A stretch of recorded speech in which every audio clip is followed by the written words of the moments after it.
Hey YouTube, Jeff checking in. Today I wanted to do a quick Microstock earnings report. And I'm going to do this in three sections, just so you know in advance. The first section is going to be about earnings that I did make on Microstock sites, so actual sites that sold images. The second part's going to be on those sites that I am uploading images to, but which did not sell for me this month.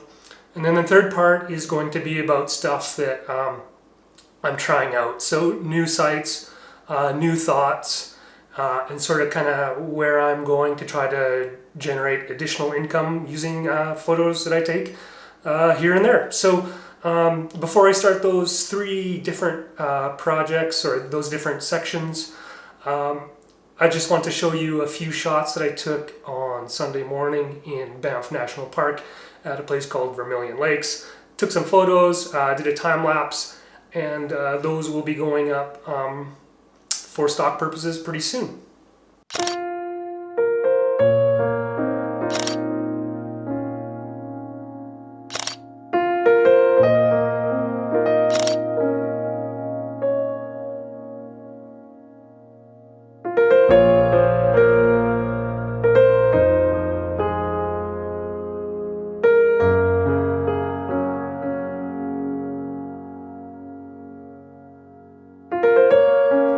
Okay, hope you liked those.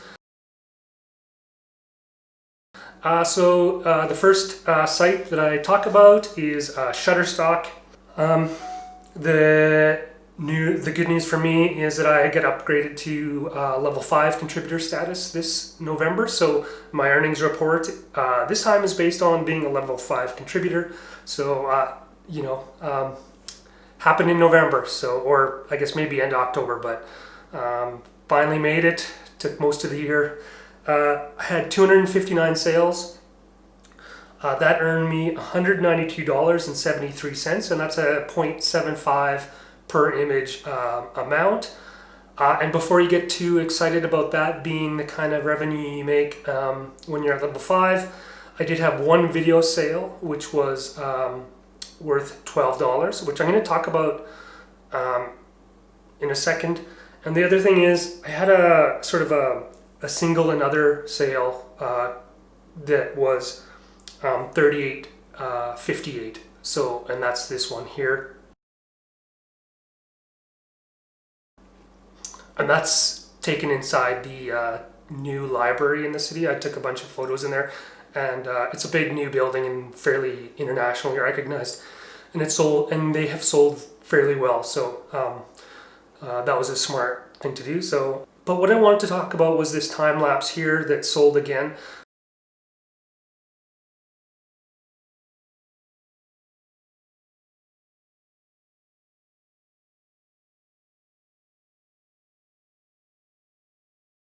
It's taken at the University of Calgary campus. It's sold a number of times. It's not very well done, however. My interval was too far apart, and I didn't use an ND filter, so the students aren't properly blurred. Not a very good time lapse, but it's sold pretty well actually. And the reason why I'm bringing it up is I think I might go back and redo this one, but I wanted you to see it so that you'd see that maybe student-oriented, like a university campus-oriented time-lapse might have some value and something that you might consider shooting as well. Okay, so the next site is Adobe Stock. I had 104 sales on Adobe this month, in November, and that earned $104.38. So almost exactly $1 per image.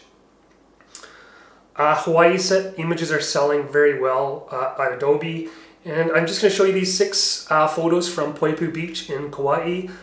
Someone bought all these images. There are 6 images. They netted me about $10 for the 6.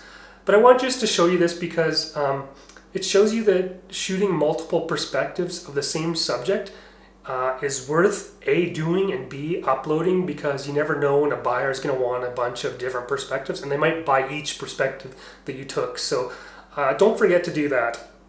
Okay, iStock, this is actually for October.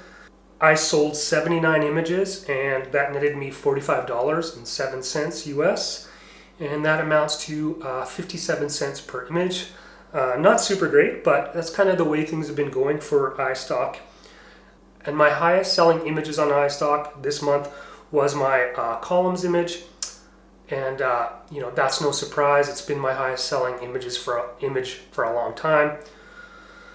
8 times for $8.50. And what I did this month, for the first time I used the website Today is 20 to actually do an analysis of my stats for this video.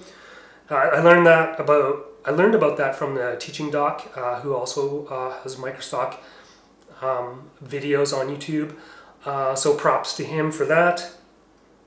And the last thing I'm going to note about iStock is I did have a time-lapse sell for 24 cents, which is disappointing to say the least. It's too much work for 24 cents. And, honestly, I'm not uploading any videos to iStock anymore. I just don't think it's worthwhile. The next site that I want to talk about is Dreams Time. 64 sales, and that netted me $27.87. That's a 44 cent per image amount, and which is actually low for me. I had good sales, but my per image amount was a little bit lower than normal. I usually have more in the 70 cents to 80 cents range, but still $27, almost $28 isn't too bad there. I had lots of Disney themed photos sold this month, both Disneyland and Disney World, from 2 trips that we had taken with the family. So sometimes the Disney editorial images do sell a little bit. Can't complain. The next site that I'm going to talk about is Deposit Photos. I had 51 sales at Deposit Photos for $22.80, and that added up to 45 cents per image. So again, a little bit higher than the normal 33 cents per image that I normally get on Deposit. So yeah, whenever I'm over $20 on Deposit, I'm pretty happy with the results. On Alamy, I had 1 sale and it netted me $20. So didn't have anything the prior month, so a little bit of revenue, and I think I have enough to cash out on Alamy this month, so that's good. And Big Stock, it's not usually one of my better earning sites, and still not, but I had 23 sales for $10.67, and I checked back in my stats, and that is the highest amount of monthly revenue that I've earned on Big Stock since September 2019. So a lot of months of $1 and $1.50 or whatever, or 27 cents, but for whatever reason, 10 big dollars on Microstock this month. So who knows, maybe November was my month. who knows.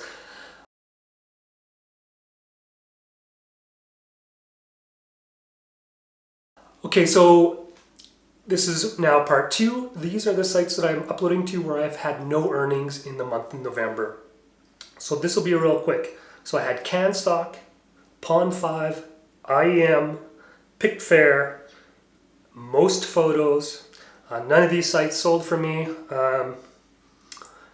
CanStock is the only one that actually does sell on a regular basis. The other ones either don't sell or I'm fairly new to, and it's not surprising that I haven't sold very well on those sites. And then I thought I'd bring up Pexels. I did a video on Pexels. I uploaded 7 files, only 7 files, all landscapes. I've got about 9K views on those 7 files, and about 70 downloads, and no donations. But quite frankly, I just don't think that I'm willing to put in the time and effort and the resources to make Pexels work. I'm sort of like waffling and second guessing myself on this, and I actually may just remove whatever I have posted and shut my account down. I just don't know if it's worthwhile. So it's always good to explore new ideas and to make test new options and try new things. And so if I do shut that, I'll let you know in the future videos, but at this point it's looking like I might close that down no regrets. The other site I haven't made money on yet, hopefully yet, is Archangel. I was accepted as a contributor. I have uploaded a bunch of files, 28 accepted, so pretty ruthless as far as the acceptance rate go. And also you can't upload stuff that you've already uploaded to Microstock, so it's almost like you have to shoot separately, and I almost have to start from scratch. But I have 28 files up so far. Quite frankly, I don't even know on the site how you are notified that you've earned anything, but we'll see how it goes, and I'll keep you posted on that. The third thing that I wanted to talk about is new things that I'm trying. And so the two sites that I'm looking at right now are Fine Art America and Photo For Me. Now on Fine Art America, I have uploaded my 25, I think it's 20 or 25 free images. If you want to have unlimited uploading, you have to pay, I think, a $30 a year fee. And I'm just not sure about that. I don't like the idea of having to pay a fee for something that's actually not going to generate $30 worth of revenue.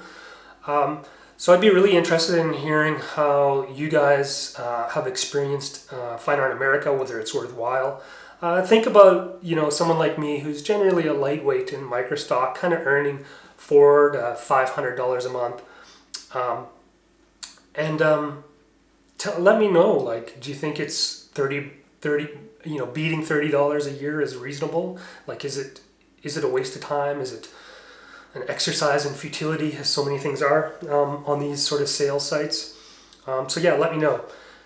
And then Photo For Me, I just opened my account yesterday. I think I got my 10 images approved. I added 70 images onto my portfolio page, a good mix of things, and I'll probably upload a bunch more, but I don't know anything about this site. I don't know if the revenue is actually good, if it's something that's going to realize on the time put up a good portfolio. So again, I'd love to hear your comments or any thoughts on Photo For Me, if you are using it, if you're making sales on it. Any general thoughts? That would be awesome. And then, yeah, not just for me, but for anyone else that's making it through these videos. I think generally people would appreciate that sort of commentary. So hopefully, this YouTube channel can be a little bit of a community where people can bounce ideas back and forth in the comments section. All right, so hopefully this was all helpful. Hopefully I'm not talking too fast. I used to talk too slow. So just trying to figure this all out, but I'd love to have you subscribe to my channel, hoping to get to 1,000 subscribers in the not too distant future, in part because of the new rules. YouTube is potentially going to be monetizing channels that haven't received enough subscribers, and I'd rather not have YouTube insert video or ads into my videos if I'm not actually at that base level. So yeah, hopefully you subscribe if you found this helpful, or if you learned anything, or if you're interested in hearing more. So like I said, we'll see you on the next earning report, and I'd love to hear your comments. All right, take care.